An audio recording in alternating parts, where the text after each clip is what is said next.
नाशिकमध्ये सफरचंदाची शेती होते हे वाक्य ऐकून तुम्हालाही आश्चर्य वाटेल, पण हीच आश्चर्यकारक वाटणारी गोष्ट भारत बोलीज या प्रयोगशील शेतकऱ्यानं खरी करून दाखवली. आपण जर निफाड तालुका बघितला तर हा पूर्णपणे द्राक्षासाठी म्हणजे प्रसिद्ध आहे. त्याबरोबर कांदा आहे, टोमॅटो आहे. पण काय होतंय, जनरली अवकाळी पाऊस झाला किंवा वादळ वारं झालं किंवा वातावरणातले जे बदल होतात, त्यामुळे द्राक्ष बागेची शेती ही खूप धोक्यात आली आहे. आणि त्यामुळे काय होतं की पूर्ण वर्षभराची मेहनत एका दिवसात वाया जाते आणि परत पुढच्या उत्पन्नासाठी एक पूर्ण वर्षाची वाट बघावी लागते. मग हे आम्हाला करायचं नव्हतं, म्हणून मग आम्ही या फळबागेकडे वळालो की ज्याला समजा खूप नुकसान जरी झालं तरी आपण पुढच्या 4-5 महिन्यात परत दुसरं उत्पन्न उभं करू शकतो त्याचंच. हे बघूनच आम्ही मग इकडे पेरू झालं किंवा दुसऱ्या बाकीचे पिकं झालेत याच्याकडे आम्ही जनरली वळालो. उच्च शिक्षण घेतलेले भारतजी चांगल्या पगाराची नोकरी सोडून शेती करायला लागले आणि त्यावरून दबक्या आवाजात होणाऱ्या त्यांच्या चेष्टेला त्यांनी सफरचंदाचं उत्पादन घेऊन सणसणीत प्रत्युत्तर दिलं. हर्मन 99 झालं, ॲना झालं, गोल्डन डॉर्सेट झालं, जे 48-50 डिग्रीपर्यंत सर्वाईव्ह करतात, त्यांना फळं येतात.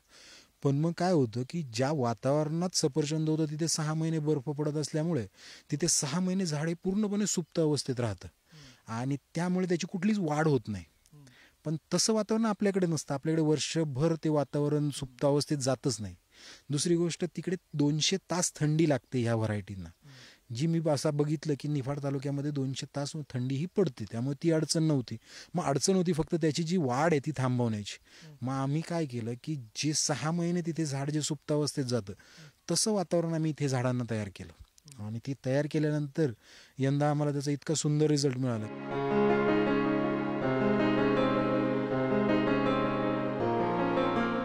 बोलीज यांनी हिमालयन शिमला ॲना या जातीच्या सफरचंदाच्या 30 झाडांची लागवड केली.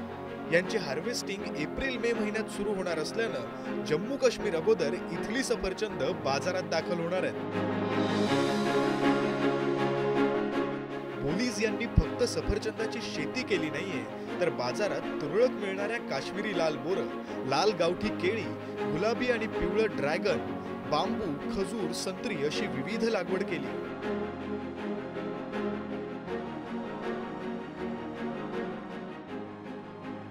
खरं तर उच्च शिक्षण आणि नोकरीतला अनुभव या जोरावर बोलीज दाम्पत्याला सहज नवीन नोकरी मिळाली असती. मात्र ते टाळून विचारपूर्वक त्यांनी शेतीचा निर्णय घेणं ही बाब निश्चितच विचार करायला लावणारी आहे. नावातच भारत असणाऱ्या नाशिकच्या या प्रयोगशील शेतकऱ्यानं आपल्या देशाची कृषी प्रधान ही ओळख खरी ठरवली आहे असं या निमित्तानं अभिमानानं म्हणता येईल. नाशिकहून किरण ताजनेसह रिद्धी म्हात्रे, पुढारी न्यूज.